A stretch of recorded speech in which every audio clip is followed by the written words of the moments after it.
Bienvenidos nuevamente a Reflexionando. Esta semana vamos a estar estudiando un tema muy importante, la Pascua.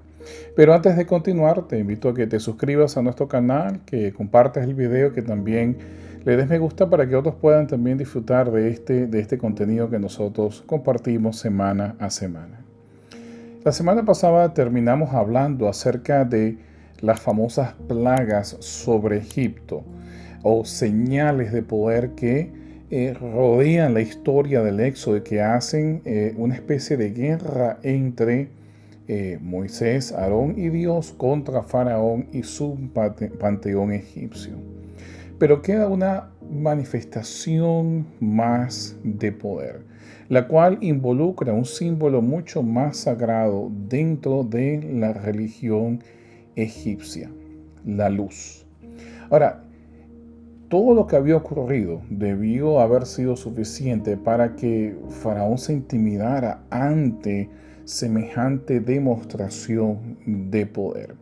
Pero antes de la última plaga, la novena, tiene que ver con lo que es la esencia del cosmos egipcio. Tiene que ver inclusive con las diferentes historias que tienen ellos acerca de la creación de los dioses, acerca de cómo la vida surgió.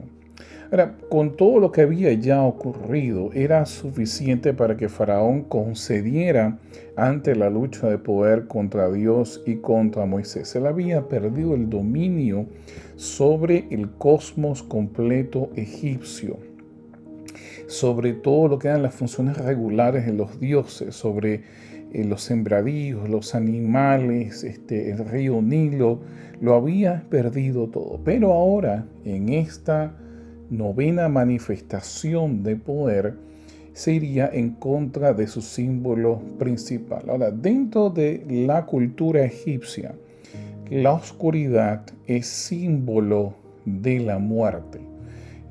La mayoría de los personas pensaban, los egipcios pensaban que cuando una persona moría, tenía que ir por este mundo oscuro de la noche, que era representado por la velada de la noche, por la oscuridad.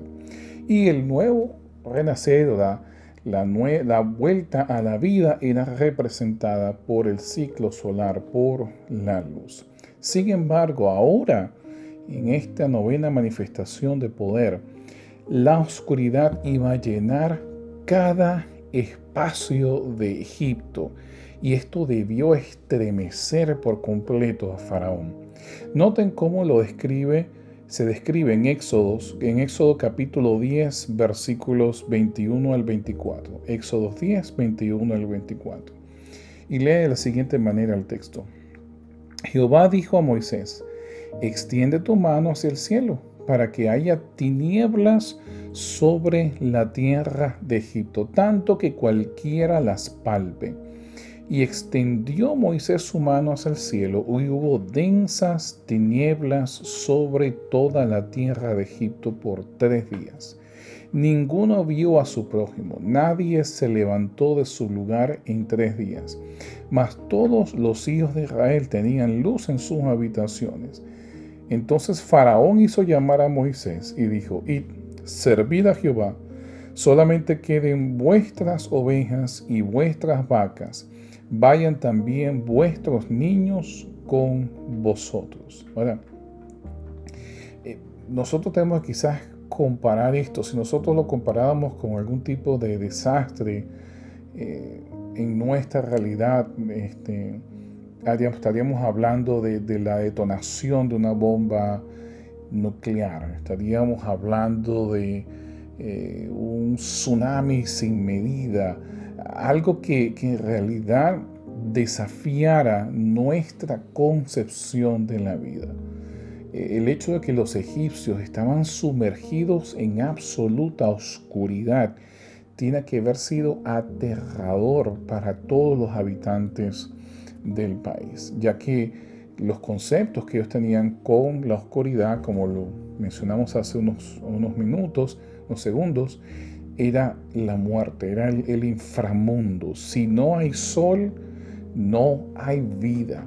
Por lo tanto, esto tiene que haber sido demasiado aterrorizante para los egipcios. Sin embargo, la reacción de Faraón es concede, pero al mismo tiempo quiere mantener el dominio sobre Israel. Todavía, a pesar de esta manifestación asombrosa de poder, Faraón se aferra al hecho de que él está en control.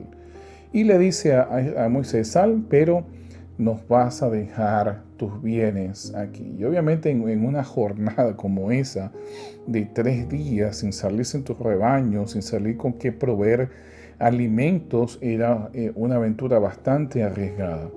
Pero noten la respuesta de Moisés en los siguientes versículos. Éxodo 10, versículos 25 al 29. Dice: y Moisés respondió: tú también nos darás sacrificios y holocaustos que sacrifiquemos para Jehová nuestro Dios. Nuestros ganados irán también con nosotros. No quedará ni una pezuña, porque de ellos hemos de tomar para servir a Jehová nuestro Dios. Y no sabemos con qué hemos de servir a Jehová hasta que lleguemos allá. Pero Jehová endureció el corazón de Faraón y no quiso dejarlos ir. Y le dijo Faraón: retírate de mí, guárdate que no veas más mi rostro, porque en cualquier día que vieres mi rostro, morirás. Y Moisés respondió: bien has dicho, no veré más tu rostro. Ahora, noten la reacción de Faraón. Nuevamente amenaza de muerte a Moisés. Pero Moisés le dice en la respuesta que le da Faraón que podían irse, pero sin sus rebaños, Moisés le aclara a Faraón: tú nos vas a dar lo que vamos nosotros a sacrificar a nuestro Dios. Es decir, aparentemente el hecho de que no fueran con sus rebaños, con sus ganados, era una forma de Faraón impedir que los israelitas adoraran a Dios como Dios quería ser adorado. Por lo tanto, era una concesión, pero aún Faraón quería preservar el dominio y por ello amenaza a Moisés de muerte. Lo que no se esperaba Faraón es que la siguiente manifestación de poder iba a ser mucho más contundente, ya que tenía que ver con uno de los principales estrategias de los faraones para ellos poder perpetuar su memoria, su heredero. Ahora, es interesante que Faraón amenaza a Moisés de muerte cuando el símbolo de la oscuridad está relacionado con la muerte en Egipto y la siguiente manifestación de poder casi que es anunciada por esta oscuridad, porque en esta ocasión sí va a tener que ver con una muerte dentro del palacio de Faraón, dentro de la familia real de Faraón. Y al mismo tiempo es una manifestación de justicia por la muerte de los esclavos bajo el mandato de los egipcios, por la muerte de los niños bajo la orden de Faraón. Y esto tenía que ver específicamente con la mayor preocupación que tenían los faraones, que era quién los sucedería, quién iría después de ellos y quién perpetuaría su memoria. Ahora noten que hay un cambio de perspectiva. Noten este cambio de perspectiva de Moisés antes y después de estas manifestaciones de poder de Dios en Egipto.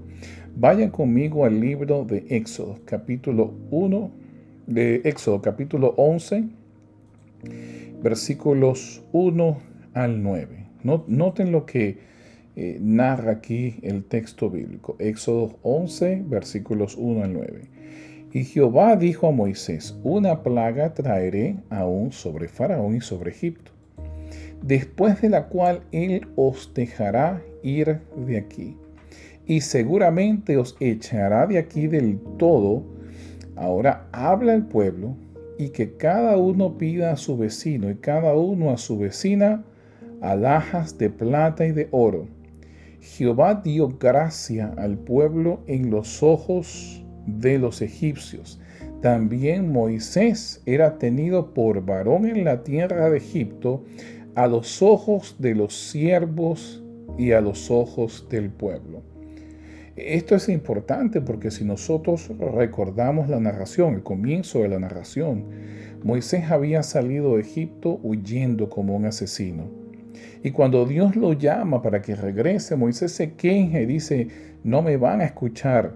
¿Quién soy yo para que Faraón me haga caso? Pero ahora, luego de estas manifestaciones de poder, el texto claramente nos dice que a los ojos del pueblo y a los ojos de los siervos de Faraón, Moisés era tenido como un gran varón en la tierra de Egipto. Es decir, los ojos, la visión favorable habían cambiado.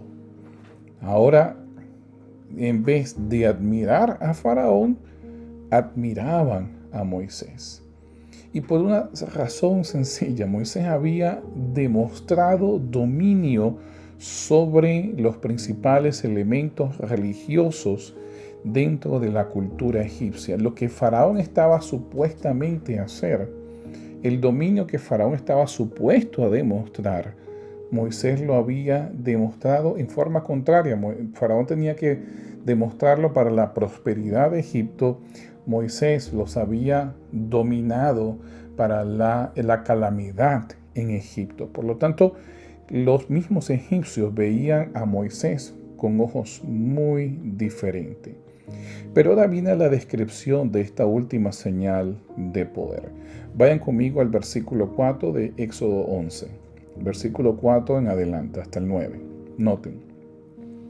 Dijo pues Moisés, Jehová ha dicho así, a la medianoche yo saldré por medio de Egipto, y morirá todo primogénito en tierra de Egipto, desde el primogénito de Faraón, que se sienta en su trono, hasta el primogénito de la sierva que está atrás en el molino, y todo primogénito de las bestias, y habrá gran clamor por toda la tierra de Egipto, cual nunca hubo ni jamás habrá.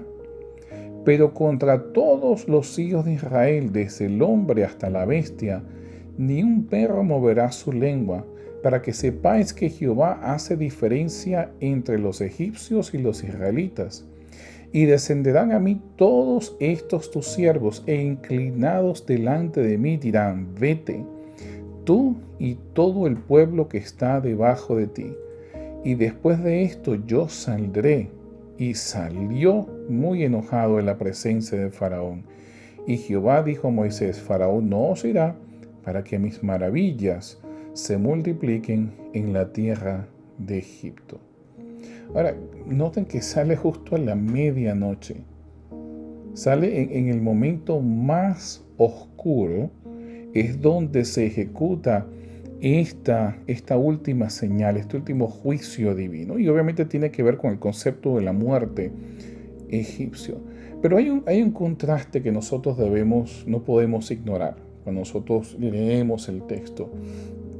Primero, la narración en el libro de Éxodo comienza con la orden que da Faraón para matar a los niños de Israel.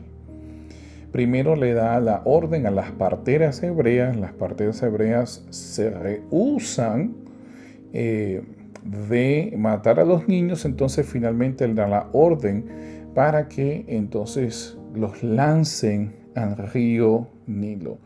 Lo curioso es que es justamente uno de esos niños que se salva quien ahora trae la destrucción sobre Egipto. Es decir, es una reversión de lo que había ocurrido. Faraón pensó que podía destruir a los niños, matar a los niños de Israel, pero entonces ahora como decimos coloquialmente, se voltea la moneda y es todo lo contrario. Ahora, ¿por qué razón estaba Faraón enojado? Él no tenía que llegar, ¿por qué razón estaba Moisés enojado? Perdón.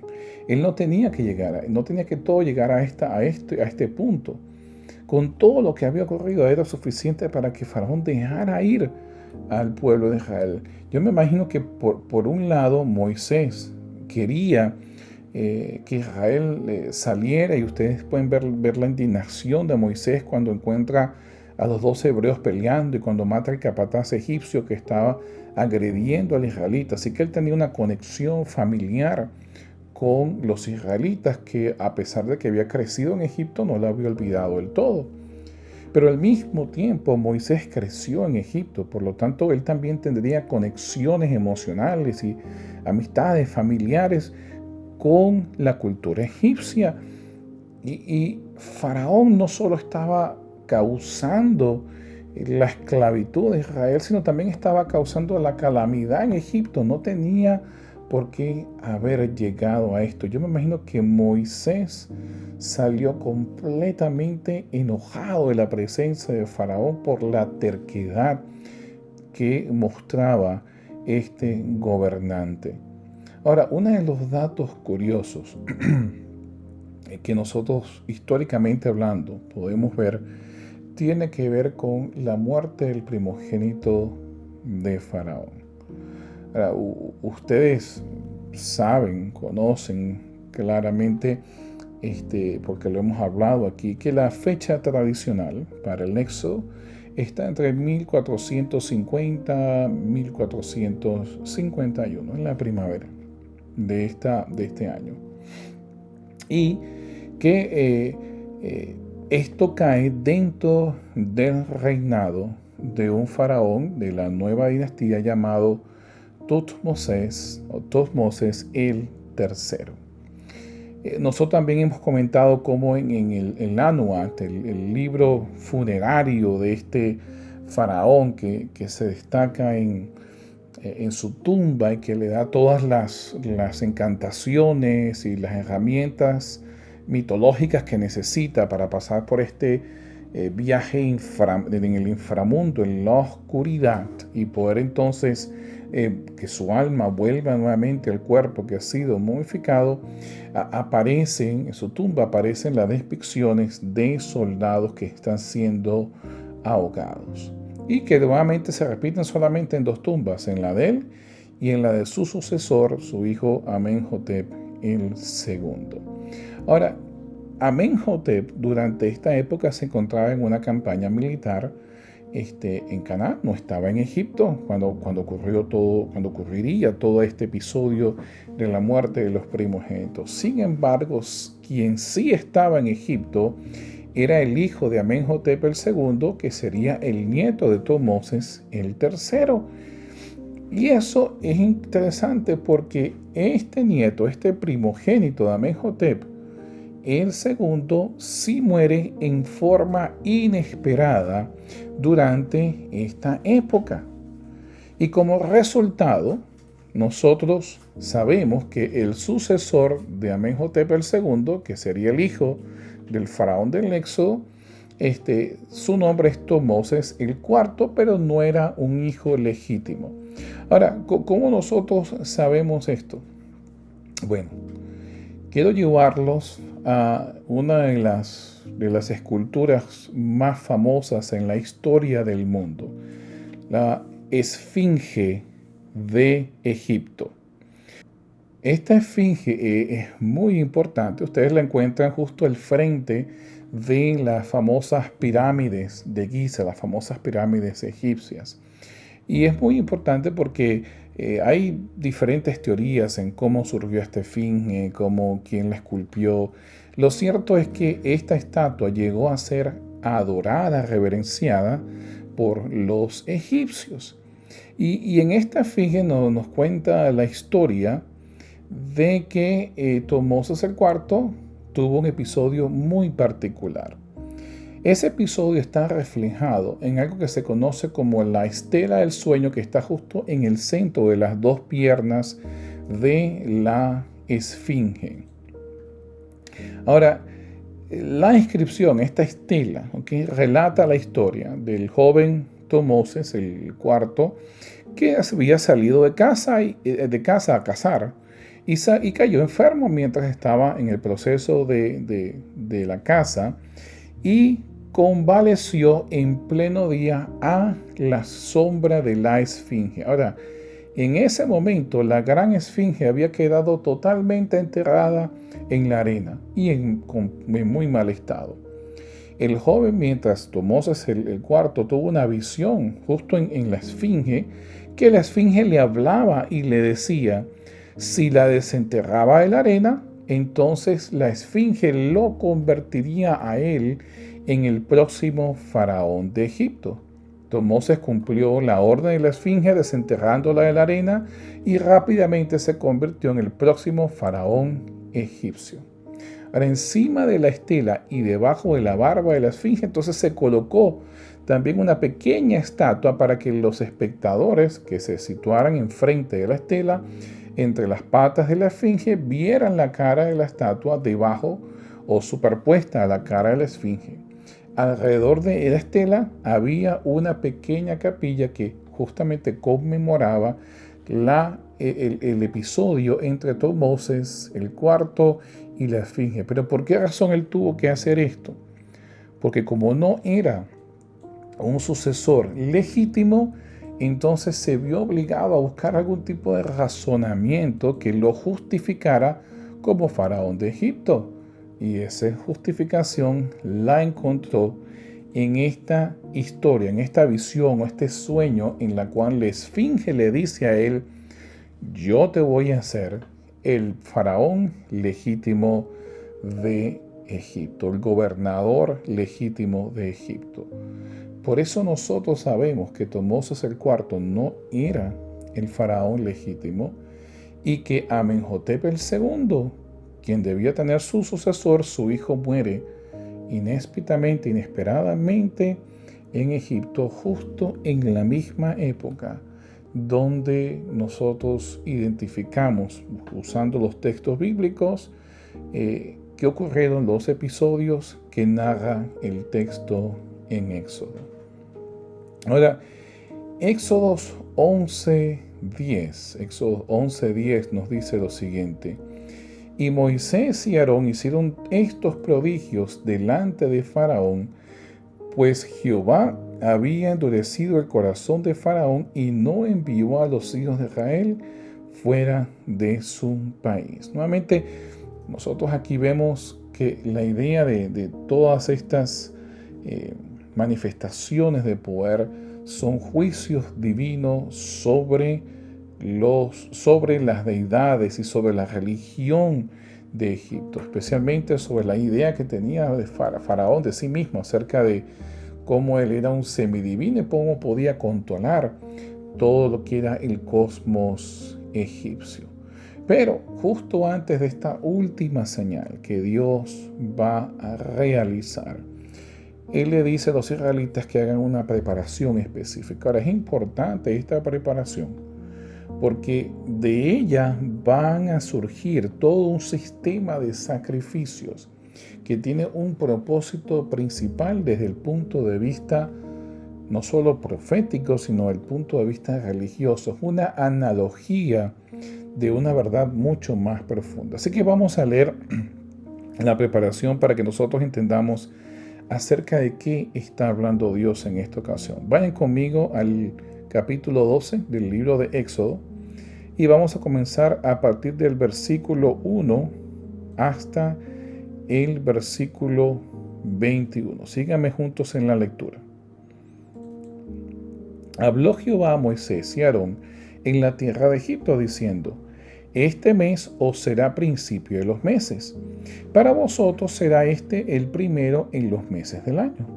Hablad a toda la congregación de Israel diciendo: en el 10 de este mes tómese cada uno un cordero según las familias de los padres, un cordero por familia. Mas si la familia fuere tan pequeña que no baste para comer el cordero, entonces él y su vecino inmediato a su casa tomarán uno según el número de las personas, conforme al comer de cada hombre. Haréis la cuenta sobre el cordero. El animal será sin defecto, macho de 1 año. Lo tomaréis de las ovejas o de las cabras. Lo guardaréis hasta el día 14 de este mes.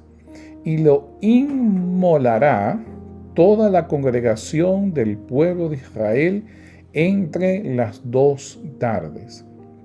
Y tomarán de la sangre y la pondrán en los 2 postes y en el dintel de las casas en lo que han de comer. Y aquella noche comerán la carne asada al fuego y panes sin levadura, con hierbas amargas lo comerán. Ninguna cosa comeréis de él cruda, ni cocida en agua, sino asada al fuego, su cabeza con sus pies y sus entrañas. Ninguna cosa dejaréis hasta la mañana, y lo que quedare hasta la mañana lo quemaréis en el fuego, y lo comeréis así, ceñidos vuestros lomos, vuestro calzado en vuestros pies, y con vuestro bordón en la mano, y lo comeréis apresuradamente. Es la Pascua de Jehová. Pues yo pasaré aquella noche por la tierra de Egipto, y heriré a todo primogénito en la tierra de Egipto, así de los hombres como de las bestias, y ejecutaré mis juicios en todos los dioses de Egipto. Yo Jehová. La sangre os será por señal en las casas donde vosotros estéis, y veré la sangre y pasaré de vosotros, y no habrá en vosotros plaga de mortandad cuando hiera la tierra de Egipto. Y este día os será memoria, y lo celebraréis como fiesta solemne para Jehová durante vuestras generaciones. Por estatuto perpetuo lo celebraréis. 7 días comeréis panes sin levaduras, y así el primer día haréis que no haya levadura en vuestras casas. Porque cualquiera que comiere leudado desde el primer día hasta el 7º será cortado de Israel. El primer día habrá santa convocación, y asimismo en el 7º día tendréis una santa convocación. Ninguna obra será en ellos, excepto solamente que preparéis lo que cada cual haya de comer. Y guardaréis la fiesta de los panes sin levadura, porque en este mismo día saqué vuestras huestes de la tierra de Egipto. Por tanto, guardaréis este mandamiento en vuestras generaciones por costumbre perpetua. En el mes primero comeréis los panes sin levaduras, desde el día 14 del mes por la tarde hasta el 21 del mes por la tarde. Por 7 días no se hallará levadura en vuestras casas, porque cualquiera que comiere leudado, así extranjero como natural del país, será cortado de la congregación de Israel. Ninguna cosa leudada comeréis, en todas vuestras habitaciones comeréis panes sin levadura. Es un texto largo, pero tiene tantos símbolos importantes que ameritaba que lo leyéramos juntos. Ahora, en el centro de todo este texto está la idea del sacrificio o la inmolación de un cordero. Nosotros tenemos algunos precedentes en el texto bíblico en cuanto a este acto. Por lo menos tenemos el sacrificio de Abel, que precisamente tenía que ver con un cordero que era presentado delante de Dios. Tenemos el sacrificio de Noé en Génesis 8:20, donde nos dice que Noé tomó precisamente un animal e hizo un sacrificio, un holocausto sobre el altar delante de Dios, justo al salir del arca después de que las aguas del diluvio bajaron. Tenemos el sacrificio de Abraham a Isaac, que justo es cuando Isaac, después que ve que todo está preparado, Isaac le hace la pregunta: veo la leña, veo el fuego, pero ¿dónde está el cordero? Y Moisés le pregunta: Dios proveerá un cordero. Y efectivamente, al Abraham levantar la mirada justo antes de sacrificar a Isaac, entonces ve a un cordero enredado entre los arbustos. Así que tenemos varios precedentes en cuanto a el ofrecimiento de un sacrificio de un cordero que es inmolado. Ahora, la fecha que nos da el libro de Éxodo es el día 14 de Nisan, el primer mes judío. Estaríamos hablando más o menos en nuestro calendario en algún momento entre marzo y abril. Y hay varias cosas que ocurren en conjunto en esta fecha, por lo menos es durante esta época donde se hace la cosecha de la cebada, la cual se usaba no solo para hacer ciertos tipos de pan, sino que también como cereal y como alimento para animales. Era un elemento muy importante para la alimentación del pueblo. Pero aparte de eso, durante esta época también tenemos lo que nosotros conocemos como la lluvia tardía. Y el 21 de Nisan se celebraba lo que se conocía luego como la fiesta de los primeros frutos. Por lo tanto, hay varios eventos, hay varias cosas que ocurren a lo largo de estos meses. Ahora, el texto nos dice que tenía que presentarse un cordero por familia y las características eran las siguientes: tenía que ser sin defecto, tenía que ser macho, tenía que ser joven de 1 año y tenía que ser inmolado entre las 2 tardes. Había un periodo específico: el día 10 se escogía el cordero, el día 14 se inmolaba entre puesta de sol y puesta de sol.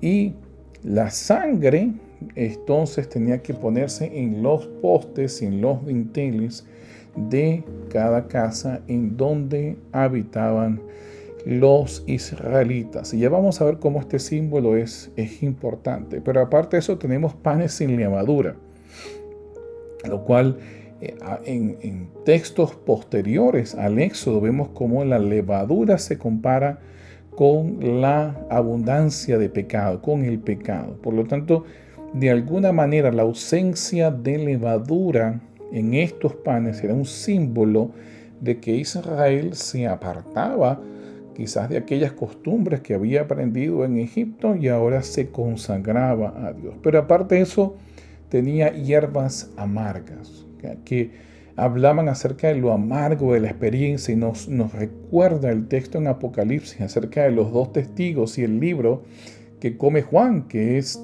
dulce en la boca, pero es amargo luego en el paladar. Está hablando de una experiencia amarga, no solo porque la experiencia en Egipto fue amarga, sino que la experiencia de esa noche, ver a los niños que han de morir, los primogénitos que habrían de morir, era también una experiencia amarga. Pero aparte de eso tenían que comerlos, noten cómo dice, con el bordón en la mano, calzados puestos y apresuradamente, es decir, listos para salir. La idea de esto era liberación. En ese momento, ellos todavía eran esclavos en Egipto. Ellos todavía están bajo el dominio de Faraón, pero ellos tenían que actuar como si el milagro y la salvación ya hubiesen llegado. Es decir, era un acto de fe. Todavía eran esclavos, pero tenían que actuar como si ya estuviesen liberados. Y nos recuerda quizás algunas de las experiencias, algunas de las exhortaciones que Jesús nos da, por lo menos acerca de su segunda venida, cuando dice: cuando vean estas cosas suceder, erguíos y levantad vuestras cabezas, porque vuestra redención está cerca. Es la misma idea que tenían que tener los israelitas al sacrificar el cordero de Pascua. Y lo más importante, la sangre era la señal. Esto es muy crucial porque posteriormente, especialmente en el Nuevo Testamento y en algunos pasajes de Isaías, nos va a hablar acerca de el sacrificio del siervo de Dios o la sangre de Cristo. Todo esto emana de este ritual que Dios le había dado. Pero una de las cosas que nos causa curiosidad es que hay un ritual que nos ilustra esta idea en el Éxodo. Es un ritual mesopotámico y proviene de un dios llamado el dios Erra, que también se conoce como el dios Nergal, que es el dios de la destrucción. Ahora, en Mesopotamia se encontraron un poema hacia este dios Enra, que data del primer cuarto del primer milenio. Y el poema consiste en una especie de manifestación de la ira divina hacia las ciudades de Mesopotamia. Y Yerra o Nergal era el dios de la destrucción. Lo interesante es que en el poema él usa 7 seres divinos llamados los Sebeti para llevar a cabo esta destrucción porque está airado contra esta ciudad por diferentes motivos. Y note una de las partes en el poema lo que dice: a la casa en la cual esta tableta, la tableta del poema, es colocada, sin importar cuán furioso Erra esté, sin importar cuán asesinos los Sebeti sean, la espada de destrucción no le llegará cerca, la salvación la iluminará. Es decir, en este poema se habla acerca de la colocación de una tableta que denota las palabras del mismo, y que cuando llegasen estos 7 seres divinos, los Sebetis, a destruir esa casa y vean la tableta, en vez de ser destruidos, la salvación los habría de iluminar, los libraría y pasarían por alto esta casa en medio de la destrucción que este Dios terrible traería sobre la ciudad. Es de la misma forma en que la sangre ahora se convierte en un símbolo, y cuando el destructor pasa por Egipto y ve la sangre del cordero que ha sido inmolado, entonces salta a esa casa, se abstiene de destrucción en esa casa y va a la siguiente. Lo único que puede salvar a una casa es la señal de la sangre. Y a esto el texto lo llama el Cordero de Pascua. Noten lo que dice Éxodo 12, capítulo 12, versículo 11. Éxodo 12, versículo 11. Y lo comeréis así, ceñido vuestros lomos, vuestro calzado en vuestros pies y vuestro bordón en vuestra mano, y lo comeréis apresuradamente, es la Pascua de Jehová. Pero ¿qué quiere decir este término Pascua? ¿A qué se refiere este término Pascua? El mismo proviene del hebreo peseo, pesá, que proviene de un verbo, el verbo pasá, que se refiere a una persona que está coja, una persona que cojea al caminar, y que por lo tanto su forma de caminar se describe como una persona que salta al caminar.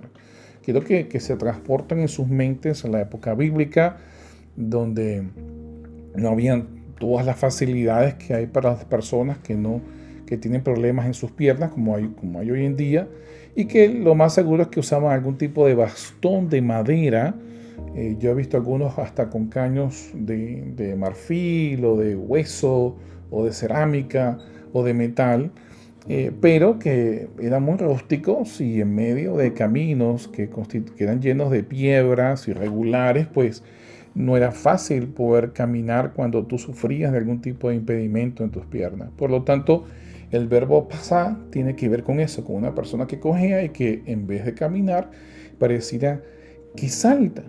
Sin embargo, el verbo también aparece con un significado diferente en el libro de Isaías. Quiero que vayan conmigo al libro de Isaías, capítulo 31, versículos 1, y luego vamos a leer el versículo 5. ¿Okay? Ahora, en este oráculo de Isaías se queja de que los gobernantes de Israel han decidido hacer pacto con Egipto para librarse de las amenazas o del peligro que representaba para ellos las ansias de dominio que tenían los asirios que venían desde Mesopotamia. Y ellos, en vez de confiar en Dios, deciden confiar en Egipto. Note lo que dice Isaías 31, versículo 1. Ay de los que descienden a Egipto por ayuda y confían en sus caballos, y su esperanza ponen en carros, porque son muchos y en jinetes, porque son valientes y no miran al Santo de Israel, ni buscan a Jehová. Ahora vayan conmigo al versículo 5, porque después que Isaías presenta esta queja, entonces comienza a describir cómo Dios libra. En el versículo 5, como parte de esa descripción, noten lo que se menciona: como las aves que vuelan, así amparará Jehová de los ejércitos a Jerusalén. Y noten, amparando, librando, preservando y Pascua. En mi traducción dice salvando, pero está haciendo referencia al acto de la Pascua en Egipto. Él libra con con la Pascua. Está haciendo una memoria precisamente del acto de salvación que Dios hizo en Egipto. De hecho, en el contexto directo de Isaías, tiene que ver con el acto de Dios de saltar, de pasar por encima de las casas que son marcadas por la sangre, y como resultado, no solo traer la salvación del primogénito que está en la casa, sino la salvación general de Israel del dominio egipcio. Es de este término que nosotros obtenemos en el griego, la traducción en la Septuaginta, el término Pasca, y en la Vulgata, la traducción al latín, el término Passe, de donde viene en español el término Pascua. Ahora, sin embargo, la idea del cordero inmolado como medio de salvación también reaparece en numerosos pasajes del texto bíblico. Por lo tanto, no solo tenemos referencias a la idea de este término pasé o pasa, como saltar, como símbolo de salvación, sino que también tenemos la idea del cordero inmolado. Vayan conmigo a Isaías 53, versículo 7, y luego vamos a leer el versículo 10. Noten lo que dice: angustiado él y afligido, no abrió su boca, como cordero fue llevado al matadero, y como oveja delante de sus trasquiladores enmudeció y no abrió su boca. Versículo 10. Con todo esto, Jehová quiso quebrantarlo, sujetándole a padecimiento.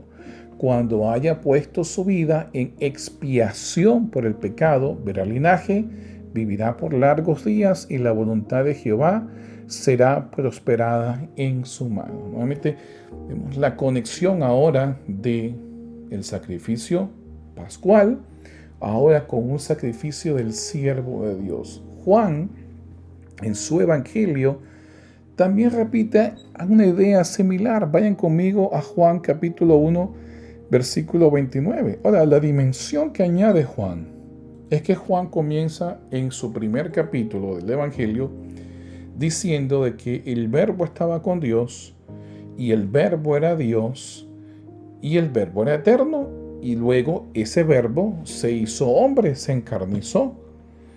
Y luego entonces en el versículo 29 hace la siguiente declaración. El día siguiente, cuando Juan el Bautista vio a Jesús que venía a él, dijo, hablando acerca del verbo, dijo: he aquí el Cordero de Dios que quita el pecado del mundo. Y quizás la conexión más impresionante la encontramos en el libro de Apocalipsis. Apocalipsis capítulo 5, versículo 6. Vamos a leer el versículo 6 y luego los versículos 9, 10 y 12. Leamos el primero, note el versículo 6. Y miré, y aquí vi en medio del trono de los 4 seres vivientes, y en medio de los ancianos estaba de pie un cordero como inmolado o sacrificado, como lo describe en el Éxodo, que tenía 7 cuernos y 7 ojos, los cuales son los 7 espíritus de Dios enviados por toda la tierra. Versículo 9, noten. Y cantaban un nuevo cántico diciendo: digno eres de tomar el libro y de abrir sus sellos, porque tú fuiste inmolado y con tu sangre nos has redimido para Dios de todo linaje y lengua y pueblo y nación. Versículo 10.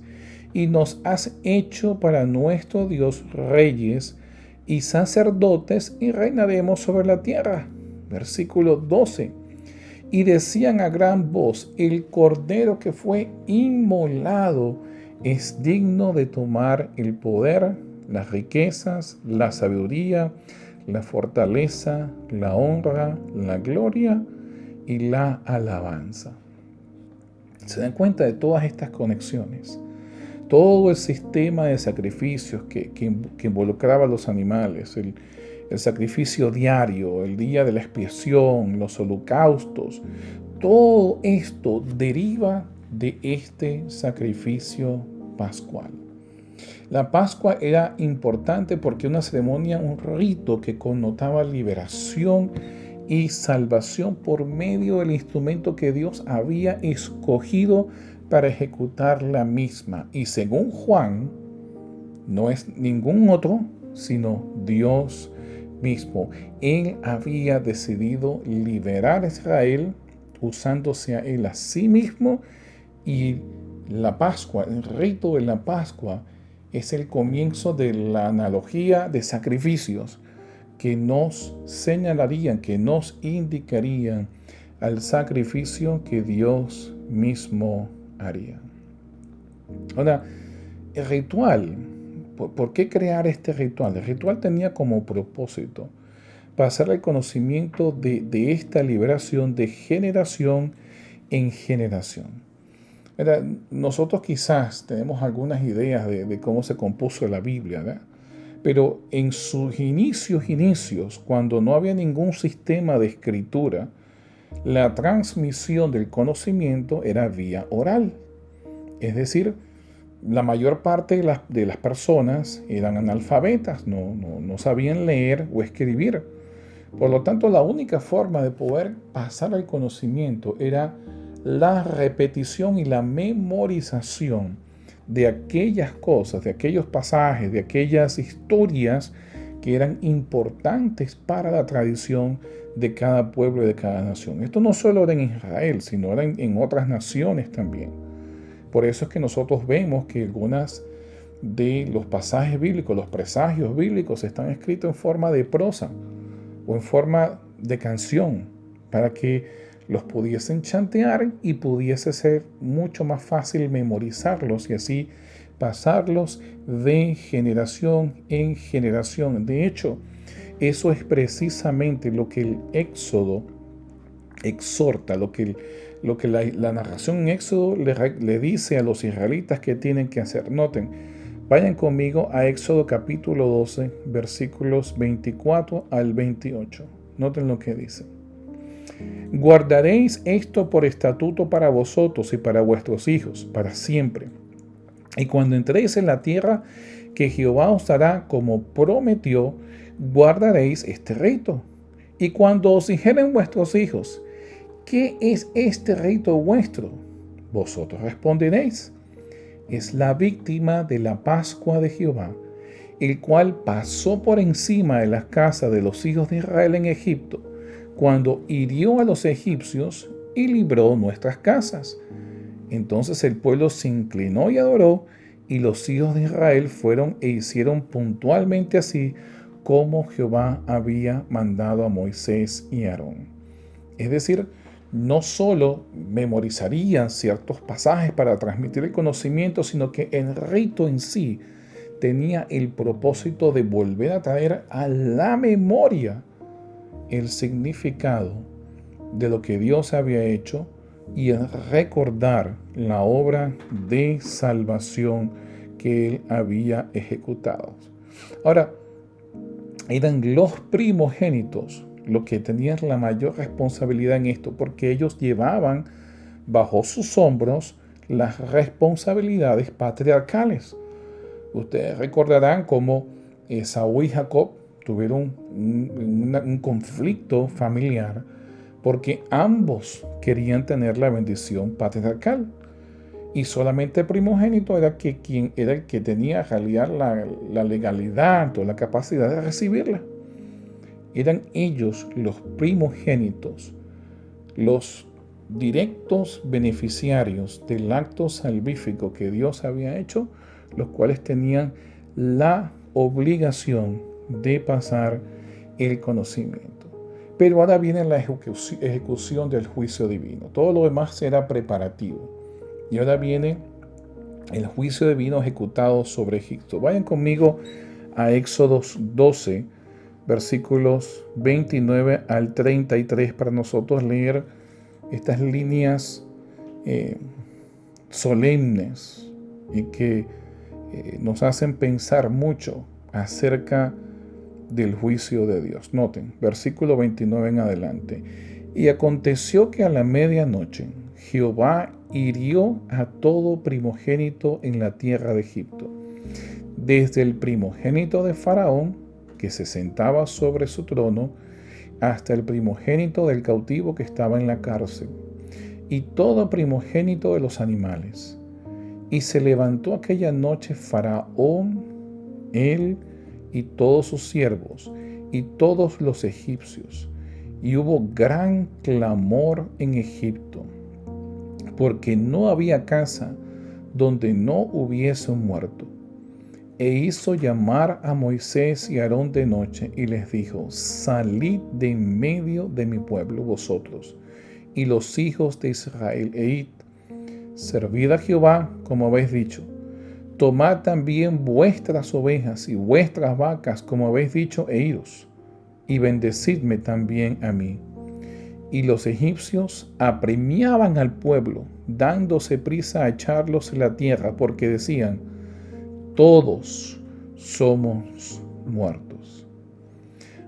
Ahora, esta escena que parece tan cruel, tenemos que contrastarla con el siguiente versículo en Éxodos 1:22. Noten lo que dice. Entonces Faraón mandó a todo su pueblo, diciendo: echad al río a todo hijo que nazca, y a todo hijo preservad la vida.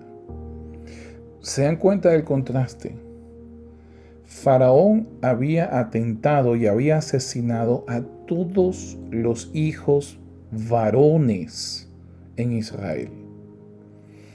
Dios había ejecutado un juicio sobre el primogénito en cada casa. De hecho, este mismo episodio en Mateo 18, en Mateo capítulo 2, versículo 18, se compara con la orden que da Herodes para matar a todos los niños en Belén cuando trata de asesinar a Jesús, que estaba recién nacido. Noten lo que dice el versículo 18 de Mateo 2. Se oyó una voz en Ramá, llanto y lamentación.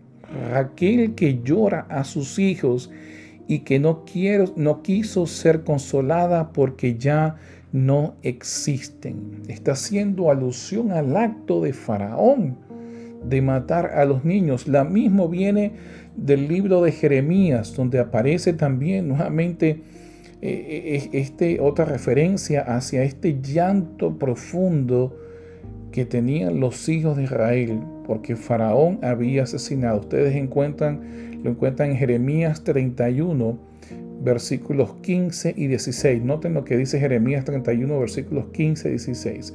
Así ha dicho Jehová el Señor: voz fue oída en Ramá, lamento y llanto amargo. Raquel lloraba por sus hijos y no quería ser consolada por sus hijos porque perecieron. Así ha dicho el Señor: reprime tu voz del llanto y tus ojos de las lágrimas, porque tu obra tiene recompensa, dice el Señor. Ellos volvieron de la tierra del enemigo, Hay esperanza para tu porvenir. Tus hijos volverán a su territorio, dice el Señor.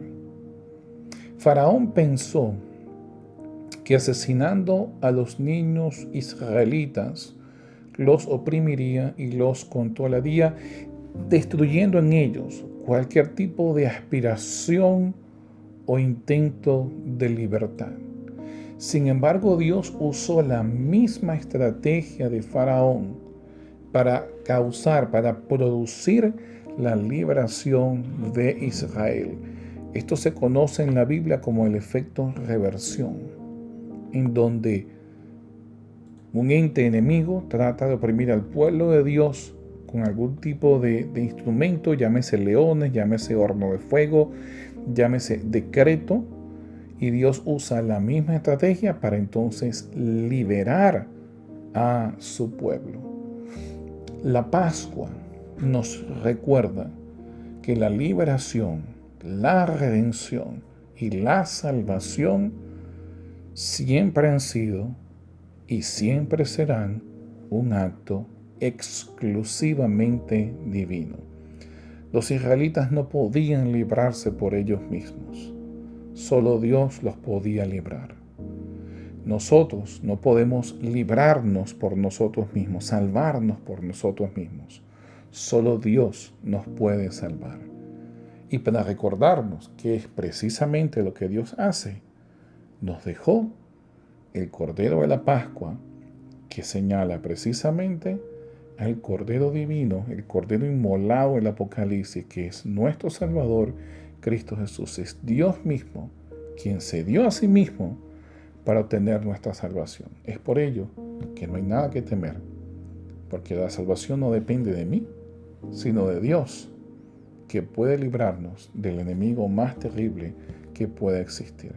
Por lo tanto, confiemos en Él y recordemos al Dios de Él, Pasé o del Pasá de la Pascua. Espero que les haya sido de ayuda toda esta información en su repaso, en su estudio, en la lección, en la escuela sabática. Nos vemos la semana que viene en otro episodio de Reflexionando.